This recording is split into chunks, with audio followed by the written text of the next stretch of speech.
Curry, he's good, Whitey. he is good. I don't know that we've ever seen a player doing quite what he's doing. And if I'm wrong, help me. At age 34, typically there's a trade-off where an athlete, as he advances in age, maybe the skills start to decline a little, and then there's a trade-off, and they apply the things they've learned to the game. But Steph, there's no trade-off because physically it looks like he's actually getting better at age 34, and to me that's incredibly unique. It's fantastic to watch, and it is unique. I mean, to see the level that he's played at this year is awe-inspiring. The way he goes out there and seemingly does things you've never seen before. And I know we've seen it before, but think about the Houston game. The step back three followed by the just throw it in the air rainbow perfect short three. That's like a kid in his room playing Nerf ball. You know, when you're like, I'm going to fall on the bed and throw it. Oh, exactly, win, right? Exactly. And he's doing that in an NBA game. In crunch time, too. Yeah. Like in the high leverage moments as well.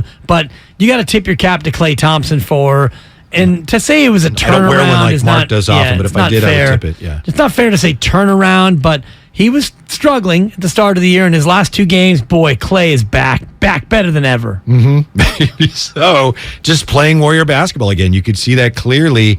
Going back to the Phoenix game, it was hard to watch. At the end of the Phoenix game, when he was, the game was already settled, and he was getting the ball, dribbling down court, and letting it fly. Because clearly he's like, I got to make shots. I got to get back to me being me. I got to prove to everybody. I got to prove to me I can make shots. And it was hard to watch. Very hard to watch. Yeah. So then they had the meeting. That had to be the biggest elephant in the room. And then, wow, something clicked. And from the Knicks game on, he started not only making shots, but even if he weren't making shots, which he is, just the fact that he played better and took better shots, I think would have been a huge improvement. And I wonder, in terms of the elephants in the room, if Draymond Green, because he was reportedly the one who spoke in this meeting, if he didn't come out first and talk about his elephant in the room, which is, not only the punch of Jordan Poole, but what has gone on since then in terms of, the way he's played, because he hasn't been full Draymond. He hasn't been the same passionate, barking, aggressive Draymond. So maybe he came out first and said, guys, before we open this up to, talking about how bad Klay's been, let's talk about me. That would be the best way to kind of, break the ice a little bit. And I wonder if he did that, addressing those elephants in the room. You guys had Ramona Shelburne on last week, right? Momo. Yeah. And she wrote the piece about Klay, and she said something. I heard you guys talking about this.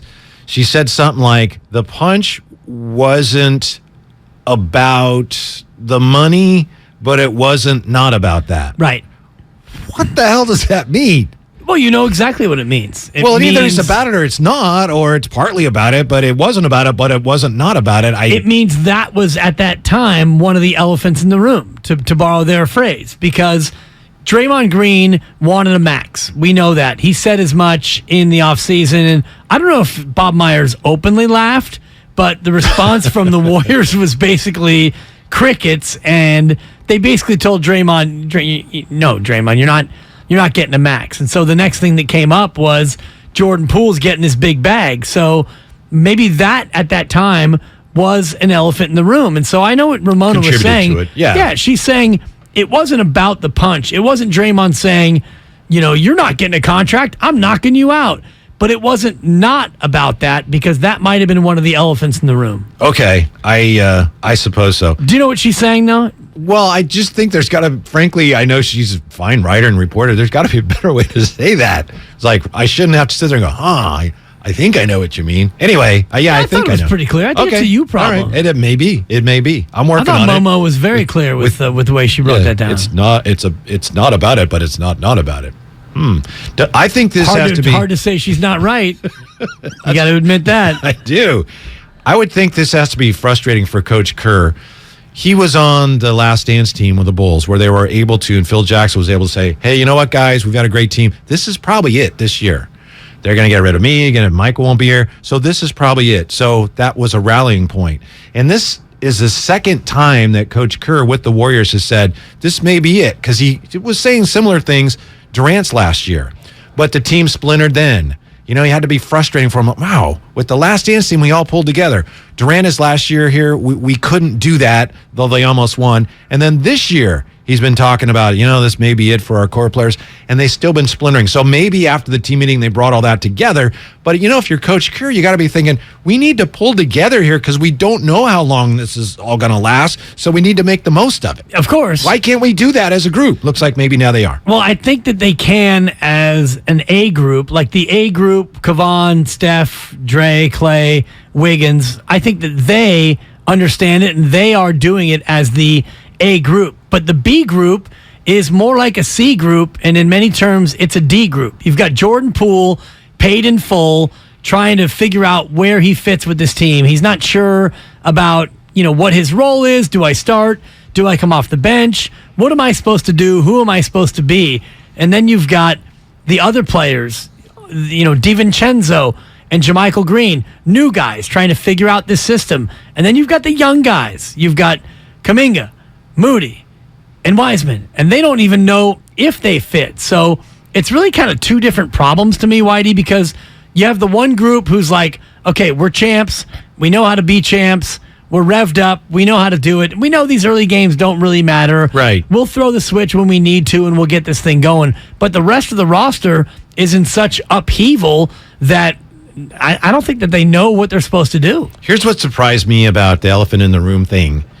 The fact that I think we first heard that term from JaMychal Green, didn't we? Isn't JaMychal Green, who just got here, the one who talked about elephants in the room? He was very outspoken, and he's played really well since then. So I guess he was not happy with his minutes or the role that he had. He assumed he'd have a larger role, and Coach Kerr addressed that and said, I haven't done him any favors. But again, I'm not being critical. It surprised me that of all the people, JaMychal Green was one of the ones that came out and said, yeah, we had some elephants in the room we had to address, and now we addressed them, and now he's playing well. So good for him. Right, and I'm sure the elephants in the room were more than just, hey, Clay, stop taking so many bad shots. I mean, that's something. I almost did my elephant again, but it didn't go well last time. You got a 2 for your elephant. Too much air, not enough noise. Right. You need to get more of the actual noise. Yeah. And your trunk work was decent, which kept it from being a 1, quite frankly. But there had to be more elephants in the room than just Clay's shot selection. Yeah. And, I'm sure a lot of it was just the overall feeling of the team and, Draymond trying to let some of the newer players know how things go around here. So looks like for the most part, that's behind them, at least for now. Who knows what would happen if they lost that game? But they won. They got their first road game. And Steph was so happy. That's another thing that's been missing from the Warriors for much of this year is that joy. And that may seem a little, Pollyannish, but we know that Steve Kerr in the past has talked about the importance of playing with joy. And the last 2 nights, Clay has been so happy, right? And it's been such a departure. Last night after they had, 20 in the first quarter, he was so happy. And Steph last night was so happy that they won. So those are real positive steps in the right direction. Definitely. And it's always easier to be happy when you're seeing the ball go through the hoop. But certainly the elephants in the room team meeting helped Klay Thompson the most. Whether it was, him and the team just realizing that now is a time for him to start anew and to take better shots and to still look to score, but take better shots, still be as productive. And whatever that meeting did for the whole team, we don't yet know, but we know what it did for Klay Thompson. It kind of recentered him and allowed him to get back to being the Klay that he needed to be. What does this team need right now? Getting ready for this week, and they're just a game under 500 now. Got the road win. Got Clippers coming up, right? You got New Orleans tonight. You got Clippers. Got the Jazz. You look at this team. What does this team need? They need to continue to improve defensively. I think you're right. Because right now they're no longer the worst defense in the association. I think they're third to worst now or fourth to worst in terms of points per game allowed. So that's a start. Yes. Now we know that this defense needs to be top 10, maybe even top 5 if they want to be a championship caliber team. You look back at last year, and Boston and Golden State were both in the top 4 in all the defensive metrics. And that ultimately, when you get into April, is the kind of team you need to be. You're not going to be able to hang 125 on everyone and be able to make it through 2 months of NBA playoffs. So for me right now, keep getting the defense to improve. That's job number 1. Yeah, I know some people have asked the question, Mike Brown's not there anymore. Is that why they're not as good defensively? And I don't think so. Mike Brown's in Sacramento, and they're playing really well now, but their defense is still not very good.